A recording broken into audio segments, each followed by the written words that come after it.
வணக்கம் நண்பர்களே. India versus Zimbabwe முதல் T20 இந்தியா ஒரு அருமையான ஒரு வெற்றியோட தொடங்கியிருக்காங்க இந்த சீரீஸை பொறுத்தவரைக்கும். ப்ளஸ் இந்த ஒரு சந்தோஷம் இந்திய கிரிக்கெட்டுக்கு மட்டுமே, இந்திய கிரிக்கெட் ரசிகர் எல்லாத்துக்குமே இந்த ஒரு சந்தோஷம் இருக்கும். ஏன்னா ஸ்ரேயஸ் ஐயர் கேப்டன்சி பொறுப்பு ஏற்றதுக்கப்புறம் அவருக்கு இது முதல் வெற்றி. ப்ளஸ் அவர் ரொம்ப ரொம்ப ரொம்ப ஹாப்பியாக இருப்பார். முதல் கேப்டன்சி எடுத்ததுக்கப்புறம் அயர்லாந்து கூட ஒயிட் வாஷ், அதுக்கப்புறம் இங்கிலாந்து போனாங்க, அங்கேயும் ஒயிட் வாஷ். இப்போ ஜிம்பாப்வே வந்திருக்காங்க.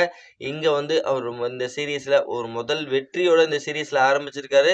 இது அவருக்கு ரொம்ப ரொம்ப சந்தோஷமா இருக்கும். அதுக்கப்புறம் நம்மளோட சுட்டி குழந்தை வைவ சூரியவன்சி நேற்று அவரோட இன்டர்நேஷனல் T20 ஆஃப் செஞ்சுரி பதிவு பண்ணியிருக்காரு. இது ரொம்ப ஒரு அட்டாக்கிங் கேமா இருந்தது.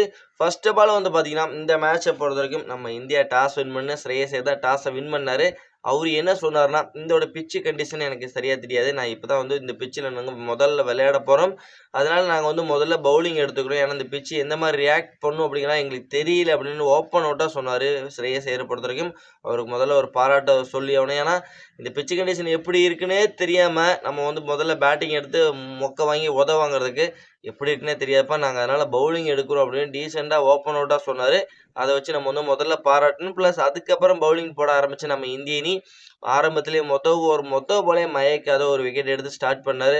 அதுக்கப்புறம் விக்கெட் மேலே விக்கெட் விழ ஆரம்பிச்சது. 30 ரன்னுக்கெல்லாம் 4 விக்கெட் இழந்து தத்தளிச்சு ஆரம்பித்தாங்க ஜிம்பாப்வே அணி பொறுத்த வரைக்கும்.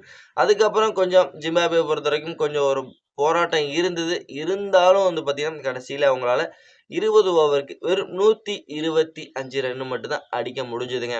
ஓகே, 125லாம் சும்மா சாதாரண மேட்ரு அப்படின்னு சொல்லிக்கிட்டு இருந்த இந்தியா, இருந்தாலும் கொஞ்சம் ஒரு சைடு பயம் இருந்ததுங்க.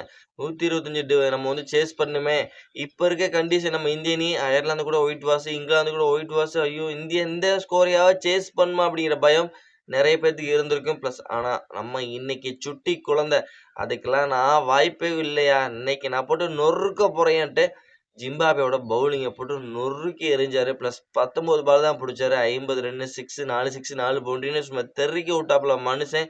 வேற லெவல் இன்னிங்ஸ் ஆனதுனால வந்து பார்த்தீங்கன்னா அதுக்கப்புறம் அதை பயன்படுத்தி ஸ்ரேயஸ் ஐயர், இசான் கிஷனோட சின்ன சின்ன அதிரடி காமிச்சதுனால வந்து பார்த்தீங்கன்னா இந்தியா இந்த மேட்சை கம்ஃபர்டபுளாக ஜெயிச்சாங்க.